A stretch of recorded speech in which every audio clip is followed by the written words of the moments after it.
जी तो मतलब वो लगाते ही नहीं है, वो उनका भाषा है धनुआ ने क्या किया।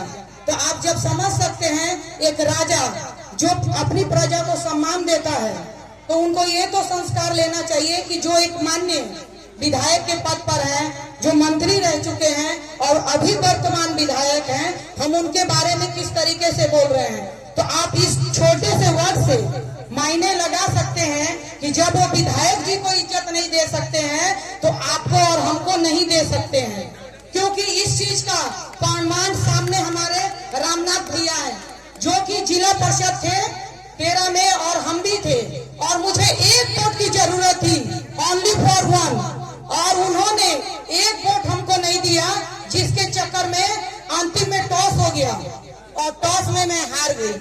क्यों? क्योंकि उनको ये नापसंद था कि एक बैठा परिवार की लड़की, एक दलित घर की बेटी अध्यक्ष बने, उसका आगे बढ़े, वो उनके अंदर नहीं। तो आप इस चीज को समझ सकते हैं क्या रामनाथ भैया किए थे ना, ये सामने प्रत्यक्ष है, ऐसे नहीं कि हम लोग बनावा बोल रहे हैं।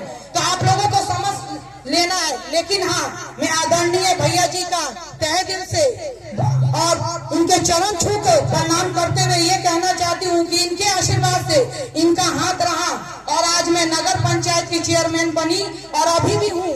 लेकिन चुनाव ये निकम्मी सरकार ने नहीं की, जिसके कारण हम लोगों का कार्यकाल पूरा हो चुका है। लेकिन मैं ये कहना चाहती हूँ कि आप लोग ध्यान दें कि किस तरीके से अपना बहुमूल्य वोट हमको कहाँ देना है। आप देख रहे होंगे किसी जगह चिन्हिया में और मंत्री जी का प्रचार इनके द्वारा किया जा रहा है। मिथिलेश मंत्री भैया ही करी हैं, मुख्यमंत्री ही करी हैं। मैं आप लोगों से कहना चाहती हूँ, मंत्री जी ने क्या बोला था, फेसबुक में आपने देखा होगा, किसी व्यक्ति ने शमशान घाट का मांग किया तो वो क्या बोलते हैं कि तू मर गेला कि तोरा हम शमशान घाट दे दी हूँ। मैं कहना चाहती हूँ कि छोटी छोटी बातें गौर करने वाली है कि इनके अंदर क्या मनसा है, बस केवल इनको सत्ता पाना है। आप देख रहे होंगे अभी हमारे माननीय भानु जी घूम रहे हैं, उनके तरफ से कितने आदमी घूम रहे हैं, छोटे राजा जी, दीपक बच्चा जी, मनु जी, ताहिर जी और भी कई ताहिर के बेटा जी। तो कहना हम ये चाहते हैं, और उसके अलावा देखिए उनका गुलछर्री उड़ाना।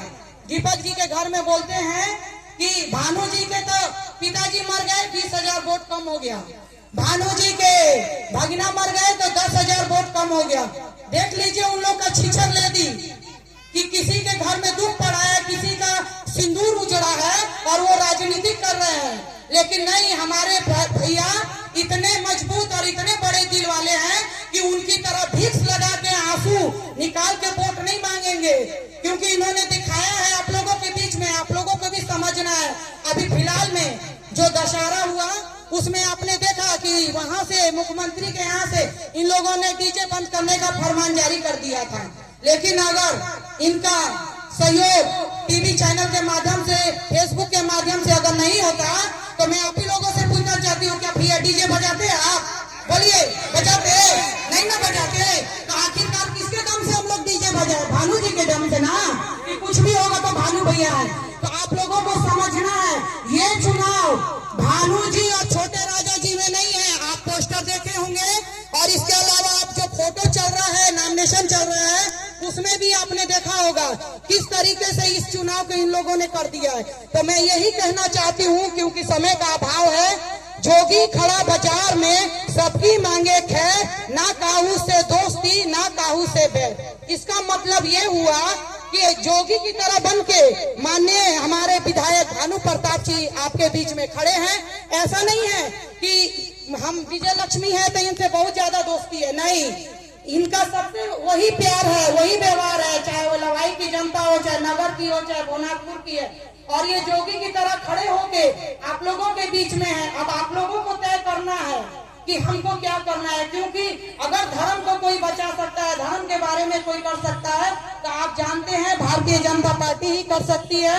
और हमारे माननीय बड़े भैया विधायक जी यहाँ पर हैं, आप उनको आशीर्वाद दें। 13 तारीख को वोट पड़ेगा, कमल फूल छाप में भारी से भारी बहुमत देके भैया को विजयी बनाए।